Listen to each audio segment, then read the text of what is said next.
Mga kapatid, magandang gabi po sa inyong lahat. Akin pong ipapakita ang insekto na pakawala o utos na mababarang upang pinsalain ang kanyang biktima. Ayan, ipapakita natin. Buti mga kapatid, hindi po nakagat ang isang tao na mabibiktima sana ng isang barang. At buti naagapan natin at nahuli at pinatay natin agad mga kapatid ang insektong ito. Yan, napakadelikado po ng insektong ito mga kapatid. Kung kayo po ay makagat, ito po yung insekto. Bihira lang po kayo makakita ng ganitong klaseng insekto. Pag alam po ninyo mga kapatid na mayroon pong mga sungay, ayan, may mga sungay, yan po ay utos ng isang malakas na mambabarang. Ayan, yan po ay inutusan nilang pakawalan upang pinsalain ang kanilang biktima. Kung sakaling magkakaroon o makagat ng insektong ito at bumalik ito sa mambabarang, ay magkakaroon na ng koneksyon ang biktima at saka mambabarang at madali niya nang pinsalain ang kanyang biktima. At buti napatay natin itong insekto na ito.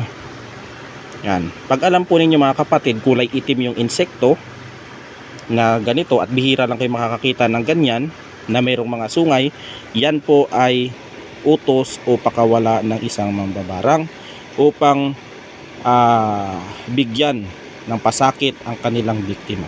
Yan po at nahuli po natin. Yan, ang gagawin natin ay susunugin natin, bubulungan natin ng orasyong pangrabuelta. Ayan, at babalik doon sa espiritual. Yan, papatay natin ito. Yan, papatay natin, uurasyonan natin ng sumbalik o rabuelta at susunugin natin ito mga kapatid. At utusan natin din ito na ibalik doon sa nag-utos sa kanya.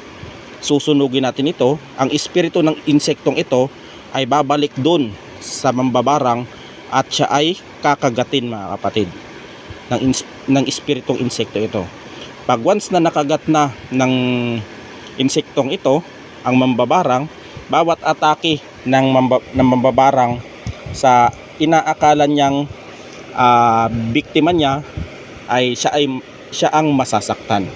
Yan po mga kapatid. Dapat po dyan sa espiritual ay utakan po mga kapatid. Utakan po ang labanan dyan. Papatay natin ito.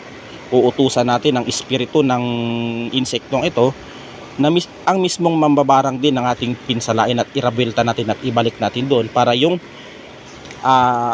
birada ng mambabarang, sila din ang magkakamit ng kanilang sakit. Yan po ang katotohanan dyan. Mayroon po mga sikretong dasal dyan upang ibalik sa mambabarang at babarangin niya yung sarili niya mga kapatid. Yan po mga kapatid, at hanggang dito na lang at God bless us all. Ingat po tayo palagi. Ayan lamang po.